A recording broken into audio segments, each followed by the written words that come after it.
अब देखो बेटा, इस क्वेश्चन को हम लोग कैसे करेंगे यहाँ पर, वो हमसे क्या कह रहा है कि the number of calcium ion and Cl minus ion present in anhydrous. देखो एनहाइड्रस का मतलब होता है वाटर के मॉलिक्यूल्स नहीं प्रेजेंट है ना, CaCl2, करेक्ट। तो ये सॉल्ट है हमारे पास, एनहाइड्रस सॉल्ट है, मतलब कोई भी ऐसा यहाँ पे डॉट H2O आगे वाटर ऑफ क्रिस्टलाइजेशन नहीं है ना। तो anhydrous is 3.01 into 10⁻³ and 6.023 into 10⁻23 respectively, ठीक है ना। मतलब समझिए हमारे पास एक सैंपल है, ये देखिए CaCl2 का, तो डायग्राम बना लीजिए तो आपको फील आएगा। ये एक सैंपल रखा हुआ है कैल्शियम क्लोराइड, ये सॉल्ट रखा हुआ है इस तरीके से, ठीक है, ये ऐसे करके सॉल्ट रखा हुआ है कैल्शियम क्लोराइड का।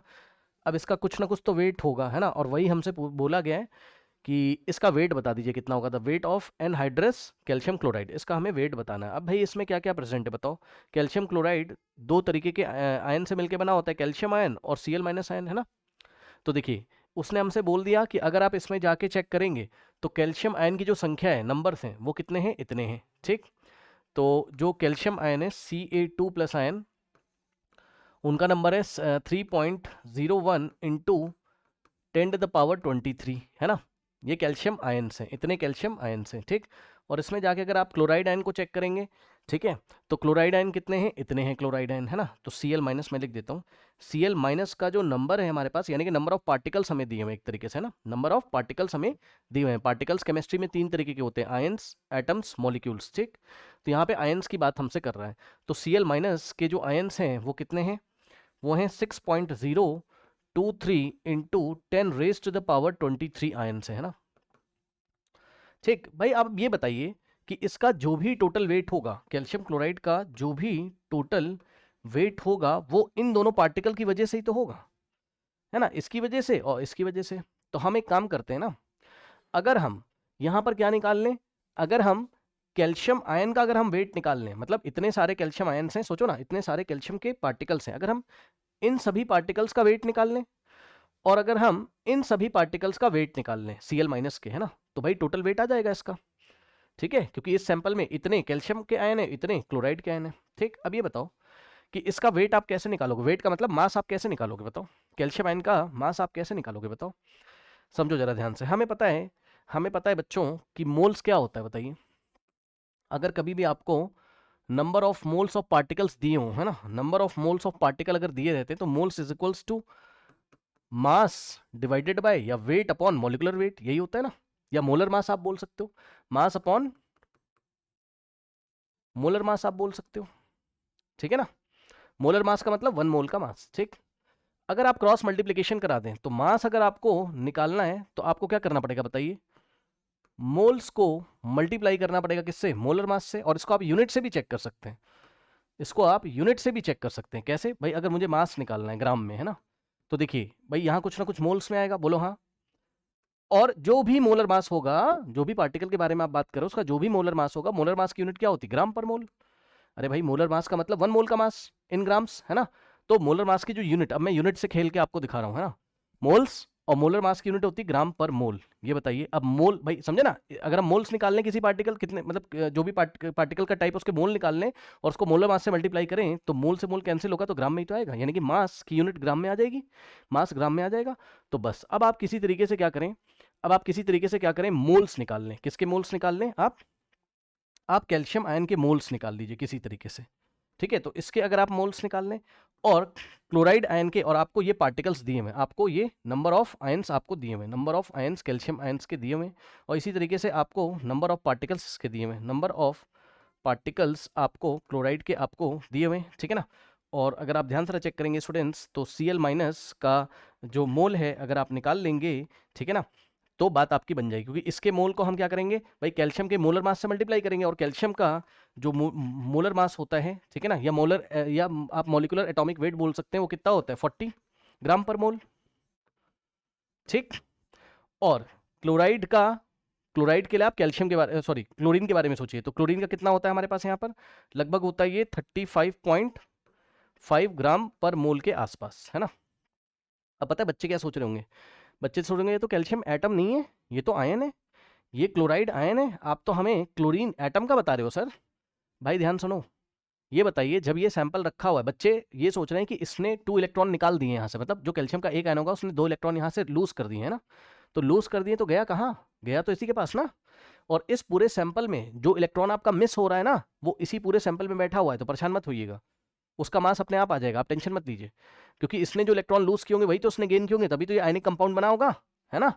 तो परेशान मत होइएगा, इलेक्ट्रॉन्स के बारे में आप परेशान मत होइए। ये देखिए इस तरीके से, ठीक, CaCl2। तो उतना दिमाग आप मत लगाइए, आप सिंपली यहाँ कैल्शियम का आप क्या रखोगे, मोलर एटॉमिक मास, है ना, या आप बोल सकते हो इसका मोलर मास आप रखिए, और आप क्लोरीन का मोलर मास रखिए, आपका क्वेश्चन यहाँ पर आराम से सॉल्व हो जाएगा। आइए दिखाते हैं। जो लोग इलेक्ट्रॉन के बारे में सोच रहे हैं, मैंने आपको रीज़न बता दिया है कि मत सोचिए, क्योंकि इसने ट्रांसफर किया है ना, इसका ऑक्सीडेशन हुआ तो इसका रिडक्शन हुआ, इसने मतलब लूज किया इलेक्ट्रॉन तो इसने गेन कर लिए, फिर दोनों ने आयनिक बॉन्डिंग कर ली होगी, है ना, तो उसके लिए मत जाइए आप। अब देखो जरा, अब मैं क्या कर रहा हूँ, आप मुझे ये बताइए जरा कि हमारे पास यस number of moles of calcium ion कितने आएंगे। पहले मैं आपको फॉर्मूला बता देता हूँ। नंबर ऑफ मोल्स अगर आपको कभी भी निकालने होते तो हम क्या करते हैं, नंबर ऑफ पार्टिकल्स को हम एवोगैड्रो नंबर से क्या करते हैं, डिवाइड करते हैं। एवोगैड्रो नंबर लगभग 6.022 into 10 raise to the power 23 से हम लोग डिवाइड करते हैं। यही पता है? नहीं पता जिनको सुन लो, नंबर ऑफ मोल कैसे निकालते हैं जब हमको नंबर ऑफ पार्टिकल्स दिए रहते हैं। नंबर ऑफ पार्टिकल्स का मतलब नंबर ऑफ आयन दिए हो, नंबर ऑफ मॉलिक्यूल दिए हो, या नंबर ऑफ एटम्स दिए हो, ठीक है ना। तो नंबर ऑफ पार्टिकल्स ऊपर रखिए, डिवाइडेड बाय ये एवोगैड्रो नंबर से आप लोग डिवाइड लगाओगे, ठीक। ओके, तो इस तरीके से मोल्स निकल के हमारे पास आ जाएंगे। तो अगर हम कैल्शियम के मोल्स निकाल लें, देखिए number of moles of calcium ion, है ना। तो ये बताइए कैल्शियम आयन के लिए अगर ये फॉर्मूला लगाओगे नंबर ऑफ मोल का, तो नंबर ऑफ पार्टिकल्स कैल्शियम के कितने, इतने। पार्टिकल मतलब कैल्शियम के कितने आयन है, इतने, है ना। कितने, तो नंबर ऑफ पार्टिकल्स की जगह आप number of ions of calcium रखोगे 3.01 into 10 raise to the power 23, है ना, और डिवाइडेड बाय आप एवोगैड्रो नंबर करोगे। अब ये एवोगैड्रो नंबर को थोड़ा सा मैं ऑप्शन के अकॉर्डिंगली एडजस्ट कर रहा हूं, तो आप परेशान मत होइएगा। इसको मैं डेसिमल के 2 प्लेस तक ले रहा हूं बस, है ना, ताकि मेरी कैलकुलेशन आराम से हो जाए। 6.022 की जगह बस मैं 6.02 ले रहा हूं, है ना, चलेगा, कोई दिक्कत नहीं है, इतना कैलकुलेशन चलेगा, है ना। अब आप देखोगे तो ये हमारा कैंसिल होगा 10 की पावर 23 से 10 की पावर 23, ये 23 लिखा हुआ है एक्चुअल में, ठीक। उसके बाद ये देखिए, ये पॉइंट से पॉइंट गया 301 वनजा, और यहाँ पे आ जाएगा 2, ठीक। यहाँ पे आ जाएगा हमारे पास कितना, 2। तो यहाँ से आ गया हमारे पास कितना, 1/2, है ना। यहाँ से आ गया 1/2, ठीक। अब सुनो भाई, number of moles of calcium ion निकाल लिए, तो मास ऑफ कैल्शियम आयन कितना हो जाएगा, या मास ऑफ कैल्शियम कितना हो जाएगा, मास क्या होगा, मोल इंटू मोलर मास, ठीक। तो देखिए अब यहाँ पर मैं निकाल लेता हूँ क्या, मास ऑफ कैल्शियम आयन, मतलब कैल्शियम आयन की वजह से लगभग कितना मास होगा। तो क्या करेंगे, फॉर्मूला ये वाला लग जाएगा आपका, मोल्स इंटू मोलर मास, है ना। तो मोल्स कितने कैल्शियम आयन के, 1/2 इंटू कैल्शियम आयन का मोलर मास है 40 ग्राम पर मोल, है ना। मैं यूनिट भी आपको लिख के दिखा देता हूँ ताकि आपको सेटिस्फेक्शन हो जाए। 1/2 मोल्स इंटू कैल्शियम का मोलर मास कितना है, 40 ग्राम पर मोल। ये इस तरीके से अगर आप ध्यान से चेक करेंगे तो देखिए बच्चों, मोल से मोल हमारा कैंसिल, और 2 1 और 2 इंटू 20, ठीक। तो कैल्शियम की वजह से जो मास आ रहा है वो 20 ग्राम के आसपास आ रहा है ना। मैं लिख लेता हूँ आपके डायग्राम में, देखिए पिंक कलर से मैं लिख देता हूँ, है ना। तो यहाँ पर जो कैल्शियम की वजह से जो मास आ रहा होगा वो 20 ग्राम आ रहा होगा, है। कैल्शियम के इतने पार्टिकल थे और इनकी वजह से इतना मास आ रहा होगा। अब जो बचा कुचा मास होगा वो किसकी वजह से होगा, Cl- की वजह से, है ना। तो आप क्या करोगे, इसी तरीके से आप निकालोगे number of moles of Cl- ion. तो Cl- आयन के अगर आप मोल निकालेंगे स्टूडेंट्स, तो ध्यान से चेक करिए, number of particles divided by Avogadro number. तो नंबर ऑफ पार्टिकल्स की जगह नंबर ऑफ Cl- आयन, तो नंबर ऑफ Cl- आयन कितना है, 6.023 इंटू 10 टू द पावर 23, है ना।